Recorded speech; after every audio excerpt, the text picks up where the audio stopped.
यहाँ पे मैं अभी एक केव के अंदर हूँ। ये एक नेचुरल केव है।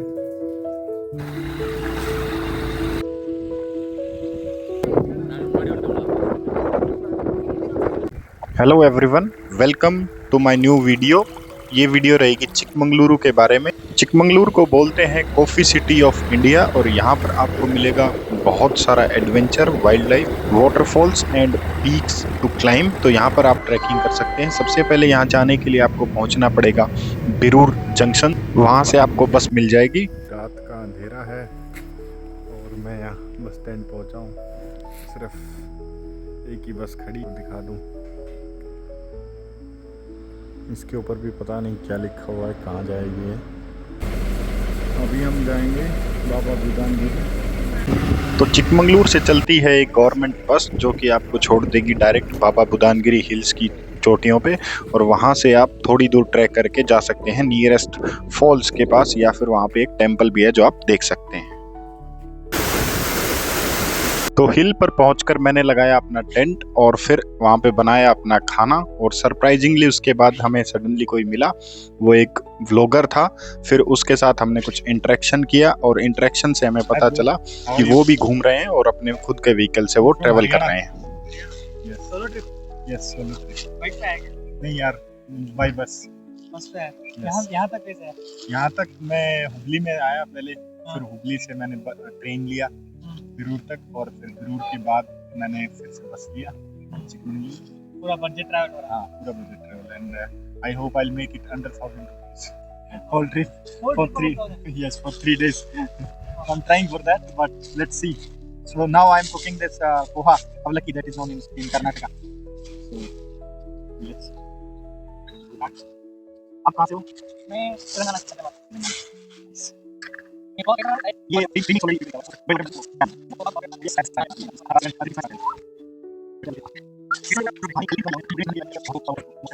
एंड देन उसमें क्या कहते हैं, उसको अलग करके घी में मैंने उसको सारे मसाले वगैरह ऐड किए, मूंगफली एंड बहुत सारी बातें करके और खाना खा के फिर हमने शुरू किया अपना टेंट फोल्ड करना। डिकैथलॉन के टेंट में ये एक अच्छी बात है कि ये बहुत इजीली और बहुत आसानी से फोल्ड हो जाता है, बट जनरली अगर आप जाएं तो टेंट के साथ में एक ख़राब कपड़ा भी साथ में लेके जाएं, क्योंकि मोस्टली जो भी आपकी आउटसाइड चीज़ें होती हैं वो गीली हो चुकी होती हैं, तो उनको साफ़ करने के लिए और मिट्टी वगैरह साफ़ करने के लिए तो ये एक हेल्पफुल चीज़ होगी। और ये टेंट हमने फोल्ड किया और फोल्ड करके हम निकल लिए मुल्यानगिरी हिल्स के लिए। मुल्यानगिरी हिल्स लगभग यहाँ से 12 किलोमीटर है, और बस भी जाती है, बस गवर्नमेंट बस जाती है, और उसके अलावा दूसरा ऑप्शन होता है कि यहाँ पर बहुत सारी जीप जो कि लोकल जीप होती हैं वो आपको मुल्यानगिरी हिल्स पर छोड़ सकती हैं।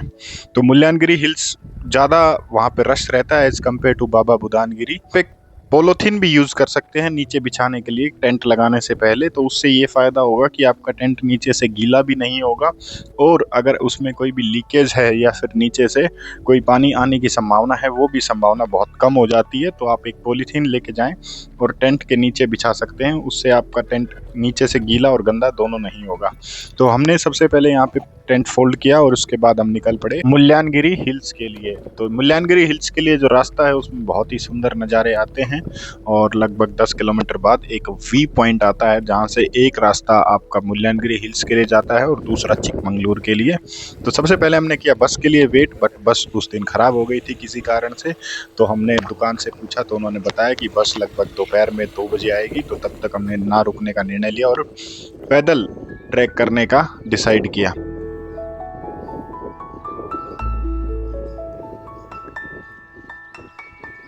तक बस का इंतज़ार किया, ऑटो भी नहीं मिला, तो अभी मैं निकल लिया हूँ पैदल। तो आप देख सकते हैं रास्ते तो बहुत बढ़िया है। कुछ पीछे से आया तो हम उससे लिफ्ट भी मांगेंगे, कोशिश करेंगे लिफ्ट मिल जाए, देखते हैं।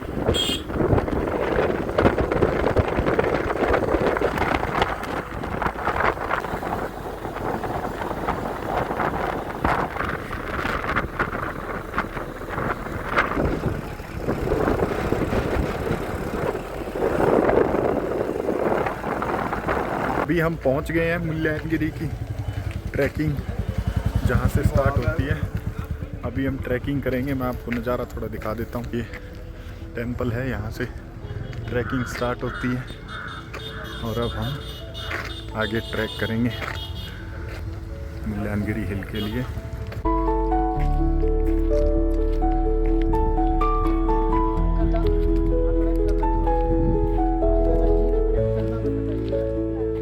तो जब आप ट्रैकिंग पॉइंट से चलेंगे तो वहाँ पर आपके पास दो ऑप्शन होंगे, या तो आप पैदल ट्रैक करें जो कि लगभग 3 किलोमीटर दूर है मुल्लानगिरी पीक, या फिर दूसरा ऑप्शन आपके पास है वो है आप गाड़ी लेके जाएं, या फिर पर्सनल गाड़ी वहाँ से अलाउड नहीं करते, बट वहाँ की जो लोकल जीप्स हैं वो वहाँ पर अलाउड रहती हैं, तो आप वो हायर कर सकते हैं। वो लगभग 100 रुपीज़ पर पर्सन दे चार्ज, और वो आपको छोड़ देंगी मुल्लानगिरी पीक तक।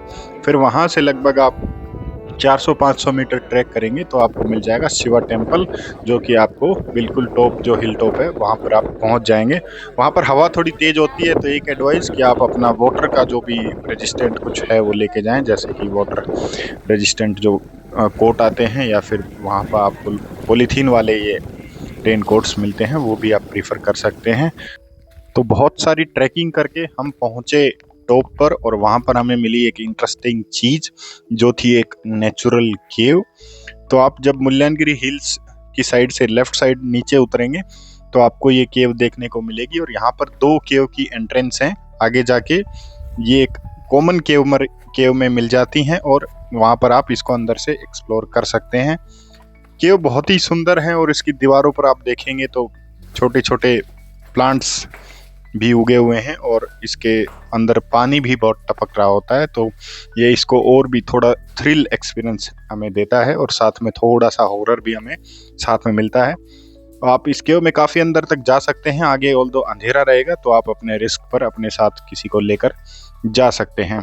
तो मैं इस केव में काफ़ी अंदर तक गया था, but still I was alone, तो उस कारण से मेरे पास कोई पीछे बैकअप नहीं था, तो मैं ज़्यादा अंदर तक नहीं जा पाया, क्योंकि अंदर ना आपके पास कोई नेटवर्क होता है और ना ही पीछे कोई आपकी सुनने वाला है। तो आप अगर 2 या 3 उससे ज़्यादा लोग हैं तो आप जाएं और इसको एक्सप्लोर कर सकते हैं, बट मेक श्योर करें कि अंदर कोई एनिमल ना हो। तो उसके लिए आप बेस्ट ये कर सकते हैं कि अपने मोबाइल की टॉर्च और म्यूजिक दोनों ऑन कर लें, सो दैट आपका सडन एनकाउंटर किसी एनिमल के साथ ना हो, और उससे आप किसी एनिमल से बच जाएंगे। ऑल्दो इसके अंदर कोई और छोटे वो बर्ड्स वगैरह या फिर और कुछ नहीं था, तो उसकी आप टेंशन ना लें।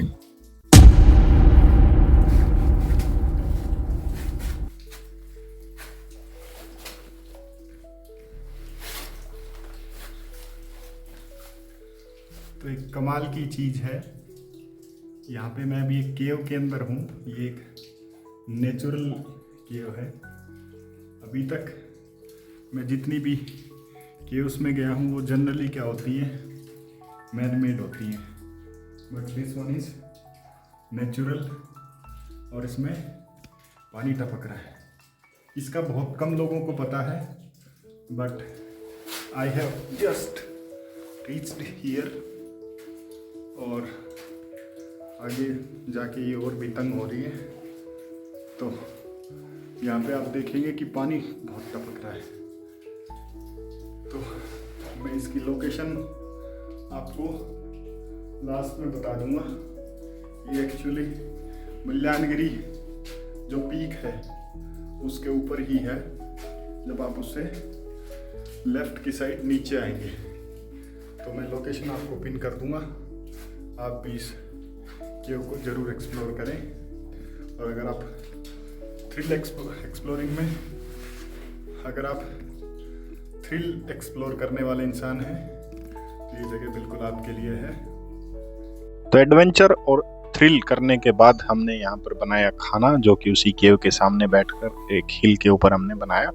और खाने में जनरली अगर मैं मूविंग रहता हूँ तो मैं जनरली बनाता हूँ पोहे, क्योंकि वो सबसे पहले और सबसे क्विकली बन जाते हैं। उसके लिए मैं घर से प्रीमिक्स बना के लाता हूँ, और एक पैन में सिर्फ पानी बॉईल किया और उसके अंदर पोहे डाले तो वो तैयार हो जाते हैं और बहुत ही टेस्टी बन जाते हैं। उसके ऊपर थोड़ा सा भुजिया या फिर खारा आप अगर डाल लें तो वो और भी टेस्ट उसके अंदर एनहेंस हो जाता है। तो यहाँ पर हमने सबसे पहले बनाया पोहा, और साथ में पानी हम कैरी करते हैं, तो पोहा खाकर फिर आगे की तैयारी शुरू करी।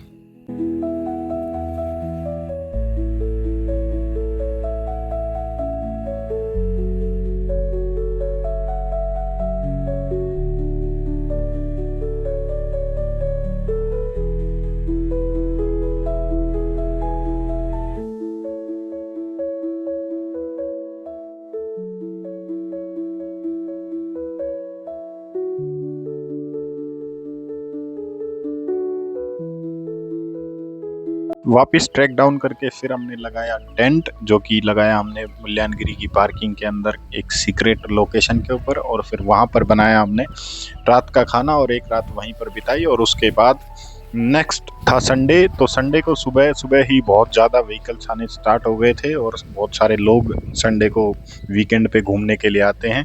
तो संडे को हमने डिसाइड किया था कि हम वापस निकलेंगे। तो सबसे पहले बनाया सुबह का खाना, और सुबह मैंने बनाई एकदम गर्मा गर्म और बहुत ही टेस्टी मैक्रोनी। और मैक्रोनी खा के ऐसा लगा कि आत्मा तृप्त हो गई है, और वो था हमारा आखिरी मील। क्योंकि सिलेंडर एक ही था तो हमने डिसाइड किया था कि लास्ट में बनाएंगे एक स्पेशल मील। तो स्पेशल मील खा के फिर हमने पकड़ी चिकमंगलुरु के लिए बस, और चिकमंगलुरु से हम पहुंच गए बिरूर रेलवे जंक्शन, और वहां से हमने ले ली घर के लिए ट्रेन।